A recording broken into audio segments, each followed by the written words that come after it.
Hey guys, let's get more news about Warriors, but first, don't forget to subscribe and leave your like. Stephen Curry's hamstring strain didn't just derail the Golden State Warriors in the playoffs. It reignited a larger debate around the NBA's condensed postseason calendar. Tom Haberstroh of Yahoo Sports reports that head coach Steve Kerr believes the league's scheduling demands played a key role in Curry's injury during Game 1 of the Western Conference semifinals. The Warriors beat the Minnesota Timberwolves in that game but lost the next 4, ending their season in 5 games. If he had an extra day or two, we can't prove this, but I have no doubt based on our understanding of the scientific literature that the hamstring injury was the result of inadequate recovery and fatigue, Kerr recalled his performance staff saying. Via Yahoo Sports, Warriors' schedule leading to Curry injury was brutal. The numbers tell the story. Curry played 42 minutes in Game 6 of the Houston Rockets series, followed by 46 in Game 7, just 48 hours before Game 1 in Minnesota. The Warriors had traveled between all 3 games. It was his 3rd game in 5 days. And at 37 years old, that workload proved too much. Kerr pointed out that Curry had never suffered a hamstring injury in his 16-year career until now. After consulting with the team's medical director, the conclusion was clear: the strain was likely a result of poor recovery time. Warriors didn't help themselves, either. Photo by Ezra Shaw/Getty Images. Stephen Curry, Golden State Warriors. Kerr may be right about the schedule, but the Warriors had a hand in their own downfall. The Warriors had to fight just to reach the playoffs, including a tense elimination game against the Memphis Grizzlies in the play-in. That late-season sprint added to the mileage. Then came the Houston series. After going up 3-1, Golden State effectively punted Game 5. That decision forced them into a longer series and extra minutes for their stars. By the time they advanced, Curry was already running on fumes. Kerr, NBA must address schedule to prevent injuries. This isn't just about Curry.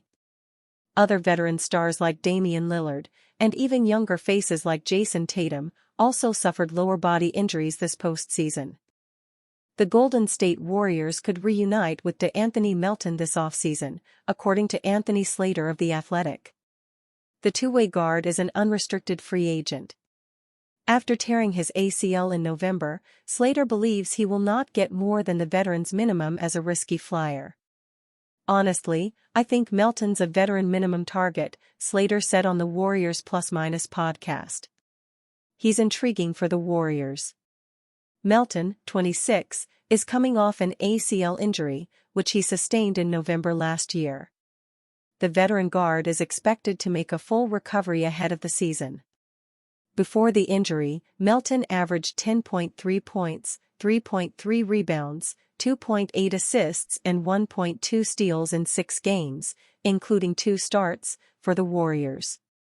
He played next to Stephen Curry in the backcourt and helped the Warriors get off to a 12-2 start. Hurt feelings?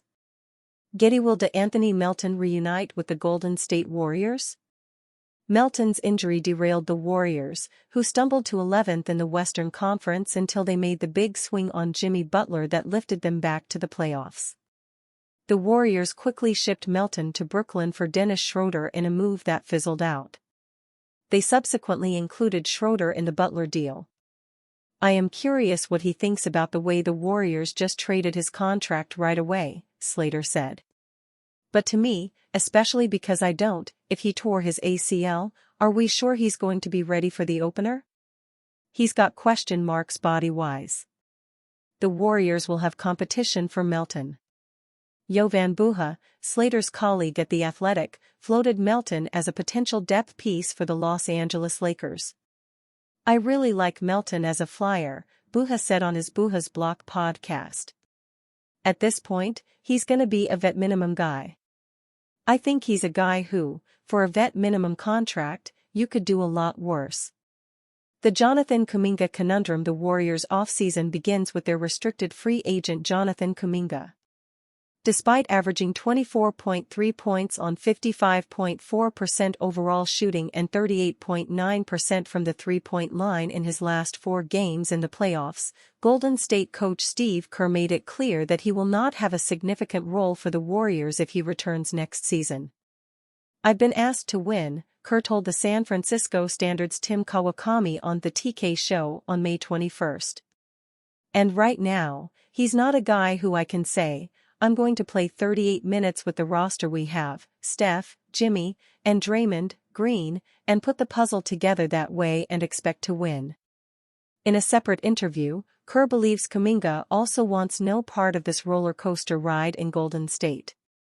A year ago, the Warriors were laser-focused on prying Jazz big man Lauri Markkanen from Utah, knowing full well the team could afford to shed some of its depth in favor of a sweet-shooting stretch big man.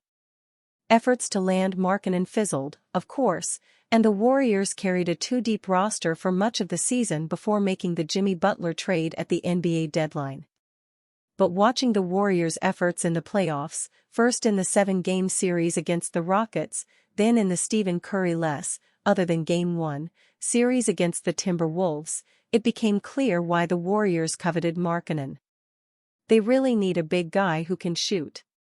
With that in mind, the Warriors are entering the 2025 offseason with the goal of adding a big guy who can step out to the arc. And one who could hit the trade market is not far away. Kings star center Domantas Sabonis, who is coming off a year in which he averaged 19.4 points while shooting a very impressive 59% from the field. While he does not shoot a hefty number of threes, Sabonis did make 41.7% of his 2.2 tries per game. For Bleacher Report, that makes Sabonis the top dream trade target for the Warriors this summer.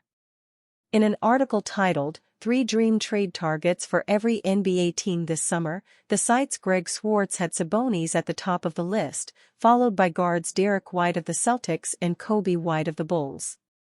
Wrote Swartz, Sabonis would be the perfect third star for the Golden State Warriors, even if it meant trading Draymond Green in order to get him. The 29-year-old has led the NBA in rebounding for 3 years in a row, is the league's second-best passing big man after Nikola Jokic and shot 41.7% from 3 this season. Stephen Curry, Jimmy Butler, and Sabonis would give head coach Steve Kerr a ton of offensive options.